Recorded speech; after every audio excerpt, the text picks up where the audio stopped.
तांबूस फुटता उधळलाली भूपाळी रामपारी दिशादाही उजळल्या आल गोकुळ आपुल्या दारी निर्भेळ आणि सकस चवीच गोकुळ लई भारी निर्भेळ आणि सकस चवीच गोकुळ लई भारी चव आहे कोल्हापुरी गोकुळ लई भारी चव आहे कोल्हापुरी गोकुळ लई भारी गोकुळची दर्जेदार दुग्ध उत्पादने गोकुळ अस्सल चव कोल्हापूरची चव आहे कोल्हापुरी गोकुळ लई भारी। मंत्रिमंडळ विस्तार झाला असला तरी अजूनही खाते वाटप करण्यात आलं नाही, त्यामुळे विरोधकांकडून सत्ताधाऱ्यांना चांगलं धारेवर धरलं जात आहे।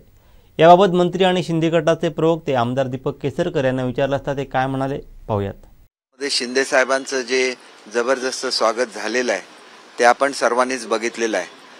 शेवटी काम करत असताना कॅबिनेट ही एक सामूहिक रिस्पॉन्सिबिलिटी असते आणि त्याच्यामुळे मंत्रिमंडळाच्या सुरुवातीच्या फेजचं जे गठन झालंय त्यामधले सगळेच मंत्री कामाला लागलेले आहेत। माझ्या जिल्ह्यात जात असताना आणि विशेषतः स्वातंत्र्याचा 75वा आपण महोत्सव साजरा करतोय, स्वातंत्र्य दिन साजरा करतोय, अशा वेळेला जात असताना आपल्यावर जी जबाबदारी दिलेली आहे त्या पार्श्वभूमीवर आपल्याकडे डिपार्टमेंट कुठलंही असलं तरी त्या जिल्हाधिकाऱ्यांशी चर्चा करून तिथली परिस्थिती जाणून घेणे आणि महाराष्ट्रामधल्या जनतेला न्याय देत असताना आपल्याकडे प्रत्येक दिवस प्रत्येक क्षण महत्त्वाचा असतो आणि म्हणून आज मी जसं पुण्याला भेट देतोय तसंच साताऱ्याला भेट देणार आहे, कोल्हापूरला आहे, उद्या सकाळी परत कोल्हापूरमध्ये काही चर्चा आहेत आणि तिथून माझ्या सिंधुदुर्ग जिल्ह्यामध्ये सुद्धा मी जाणार आहे आणि नंतर आपला जो स्वातंत्र्याच्या महोत्सवा 75व्या महोत्सवानिमित्त जे कार्यक्रम ठेवलेत त्याच्यामध्ये सुद्धा सहभागी होणार आहे। आज मी या ठिकाणी आल्यानंतर आदरणीय चंद्रकांत दादांची सुद्धा भेट घेणार आहे। आपल्या सर्वांचे श्रद्धास्थान असलेले छत्रपती उदयनराजे आहेत त्यांची भेट घेणार आहे, युवराज शाहू महाराजांची सुद्धा भेट घेणार आहे। शेवटी असं होतं की ही आपली श्रद्धास्थानं असतात आणि महाराष्ट्राचा विकास होत असताना ज्या छत्रपतींच्या नावाने आपण राज्य चालवतो त्यांच्याबद्दल आदर व्यक्त करणं, त्यांचे आशीर्वाद घेऊन पुढे मार्गक्रमण करणं हे चालू असतं। आज सकाळी मी शिर्डीवरून माझं दौरा सुरू केला आणि त्या ठिकाणी सुद्धा ज्यावेळेला मी गृह खात्याचा मंत्री होतो त्यावेळेला झिरो क्राईम सिटी शिर्डी बनावी अशी माझी अपेक्षा होती, कारण भारतातील सर्व भागातून भाविक शिर्डीला येत असतात आणि त्यावेळेला त्यांना आमच्या वाहतूक पोलिसांकडून कुठला त्रास होता कामा नये, तिथं रांगेत असलेल्या भाविकांच्या कुठल्या चोरी होता कामा नये। भाविक ज्यावेळेला बाहेर येतात त्यावेळेला आपण बघितलं की अनेक लोक जे त्यांच्याकडून काहीतरी दान मिळेल म्हणून त्यांच्या मागे लागतात। या प्रकारामुळे आपल्या राज्याची एक चुकीची प्रतिमा ही लोकांच्यापर्यंत जाते। मग त्याला अल्टरनेट काय करता येईल? मुंबईसारखी आपली महाराष्ट्राची राजधानी आहे, तिथं जेव्हा एखादा पर्यटक येतो आणि त्याच्या मागे जर कोणी असं लागलं तर भारत देशाबद्दलची एक चुकीची प्रतिमा जाते। याच्यासाठी आमच्याकडे ॲक्ट, आमच्याकडे अँटी बेगिंग ॲक्ट आहे, त्याचा इफेक्टिव्हली वापर होत नसेल तर मग संबंधित आता आमचे ज्याला गृहमंत्री कार्यभार सांभाळतील त्याला ह्या गोष्टीची मी निश्चितपणे त्यांच्याशी चर्चा करणार आहे की आपल्याला कोण हे आपल्याला शेवटी अधिकार कोणाचा असतो? मुख्यमंत्री महोदयांचा असतो जाहीर करणं। ते जाहीर करतील जे कोण असतील। आता माझ्याकडे कुठलं खातं आहे मला माहिती नाही, परंतु महाराष्ट्रामध्ये पोटेन्शियल आधी काय होतं की आधी कार्यालय द्यायला लागतात, कार्यालय ज्याला मिळतात त्यावेळेला आपण जाऊन चार्ज घेऊ शकतो। कार्यालयांचं वाटपाचं काम सध्या चालू आहे आणि मागच्या वेळेला सुद्धा मी ज्यावेळेला शपथ घेतली होती त्यानंतर 45 तासानंतर मला माझं खातं कळलेलं होतं। त्याच्यामुळे खात्याच्या वाटपामध्ये वेळ होतोय असं बिलकुल नाही, काही प्रक्रिया असते शासनामध्ये, ती प्रक्रिया सुरू आहे, ती झाल्यानंतर आम्हाला आमची खाती कळवण्यात येते। गृह खाते आमदार नाराज आहेत ज्यांना मंत्रिपद मिळाली नाही असं बिलकुल नाही। बघा असं आहे की पहिल्या टप्प्यामध्ये आपण एक गोष्ट लक्षात घेतली पाहिजे की अनेक आमचे मंत्री आपलं मंत्रिपद सोडून या संपूर्ण जो उठाव झाला त्याच्यामध्ये सहभागी झालेले होते। अशा वेळेला आम्हाला फक्त जर 9 मंत्रिपदं मिळाली तर त्याच्यापैकी 7 तर आमचे मंत्री होते ज्यांनी मंत्री असताना सुद्धा ते बाहेर पडलेले होते। अशा परिस्थितीमध्ये 2च लोक कोण घ्यायची हा सुद्धा यक्ष प्रश्न, हा पेच हा मुख्यमंत्री महोदयांच्या समोर सुद्धा होता आणि म्हणून खरं तर भरतशेठ गोगावले हे आमचे प्रतोद होते आणि आपण सर्व गुवाहाटीपासून गोव्यापर्यंतचे सगळे चित्र बघितलं असेल तर शिंदे साहेबांच्या दोन्ही बाजूला आम्ही दोघं जण बसलेलो असायचो. मुख्य प्रवक्ता म्हणून मी आणि प्रतोद म्हणून भरतशेठ गोगावले. पण शेवटी आमच्या दोघांपैकी एकालाच घ्यायला लागलं. अशा वेळेला भरतशेठ गोगावलेंनी स्वतःहून सांगितलं की मी मागे राहतो, तुम्ही सहभागी व्हा. हा जो मनाचा मोठेपणा असा थोडासा पहिल्या फेजमध्ये दाखवायला लागतो, कारण 9च मंत्रिपदं सुरुवातीच्या काळामध्ये आमच्या वाट्याला आलेली होती. ज्या वेळेला मंत्रिपदाचा दुसरा टप्पा येईल त्याला सर्वांनाच संधी मिळणार आहे आणि त्याच्यामध्ये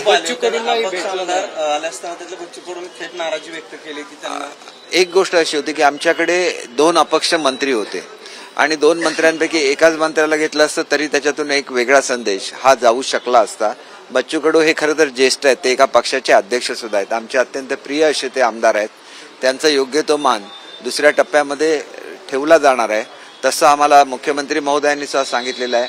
त्याच्यामुळे मी सुद्धा गेल्यानंतर माझे अतिशय चांगले संबंध आहेत, मी जाऊन भेट घेईन आणि असं रागवण्यासारखं काही नाही, कारण मला स्वतःला खात्री नव्हती की मी सुद्धा येऊ शकेन की नाही मंत्रिमंडळामध्ये.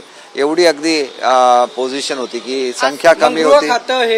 भाजप मंत्री घेतलेत मंत्रिमंडळात अशी टीका होती. संजय राठोड प्रामुख्याने एक गोष्ट आपल्याला लक्षात घेतली पाहिजे की हा आरोप कित्येक महिन्यांपूर्वी केला गेला होता, जवळजवळ आता वर्ष होत आलेलं आहे आणि त्या दरम्यान जी चौकशी झाली त्याच्यामध्ये कुठेही ते दोषी आढळलेले नाही, त्यांच्यावर दोषारोप पत्र ठेवण्यात आलेलं नाहीये. एखाद्या समाजाचं प्रतिनिधित्व ज्यावेळेला करता त्यावेळेला तुम्ही लाखो लोकांचं प्रतिनिधित्व करत असतात आणि अशा लाखो लोकांनी एकत्र येऊन ज्यावेळेला तत्कालीन मुख्यमंत्री महोदयांची भेट घेतलेली होती त्यांनी सुद्धा त्यांना आश्वासन दिलेलं होतं जर दोष त्यांच्यावर काही नाही आला तर आम्ही त्यांना पुन्हा मंत्रिमंडळात घेऊ.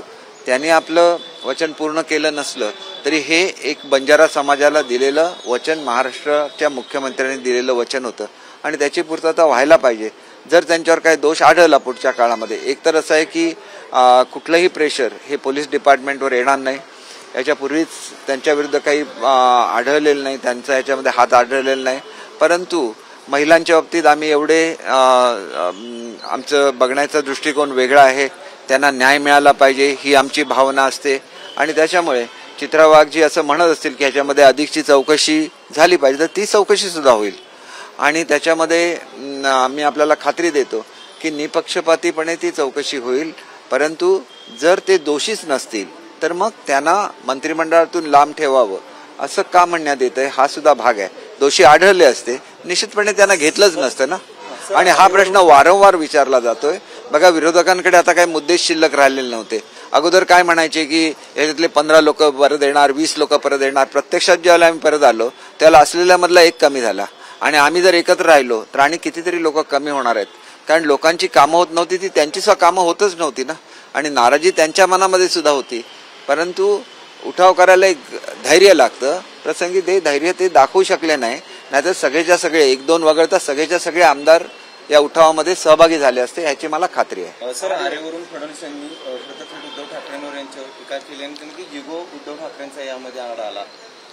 एक गोष्ट अशी असते बघा की मी स्वतः सौनिक साहेबांना भेटलेलो आहे. सौनिक कमिटीचा तो रिपोर्ट होता आणि त्या रिपोर्टमध्ये जर आपण बघितलं तर जवळजवळ 20 किलोमीटर नुसतंच गाडीचं हे धावणार आहे. म्हणजे त्या गाडी जी असते ती वळवण्यासाठी जिथं जायला लागते तिथं ते 20 किलोमीटरचं अंतर आहे. म्हणजे पैशाचा किती अपव्यय होईल आणि हे जर वेळेत पूर्ण झालं असतं. कालच आम्ही आमच्या मंत्रिमंडळामध्येच्या पहिल्या कॅबिनेटमध्ये जे मेट्रोचा खर्च आहे त्याला 10,000 कोटी रुपयाची वाढ झालेली आहे. शेवटी ही वाढ जी होते हे शेवटी जनतेवर बोजा पडत असतो. एखाद्या गोष्टीमुळे आपण जर असे प्रकल्प थांबवून ठेवले त्याच्या किमतीमध्ये वाढ होते आणि आपण एक गोष्ट लक्षात घेतली पाहिजे की शेवटी कार्बन एमिशन रस्त्यावरच्या ट्रॅफिकमुळे एवढं होत असतं की हे जे आपण म्हणतो की त्या वृक्षांनी कापल्यामुळे जे हे एमिशन कमी झालं असतं तर हे केवळ 8 ते 10 दिवसामध्ये भरून येणारं एमिशन आहे.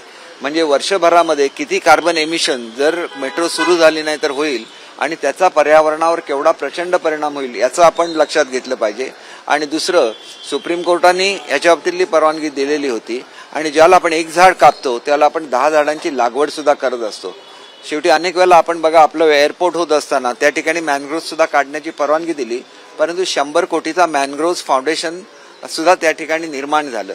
शेवटी पर्यावरणाचं रक्षण करत असताना योग्य रीतीने त्याचं नियोजन झालं पाहिजे आणि असं नियोजन झालं तर पर्यावरणाची कुठलीही हानी न करता आपली जी प्रगती आहे ही प्रगती चालू राहते.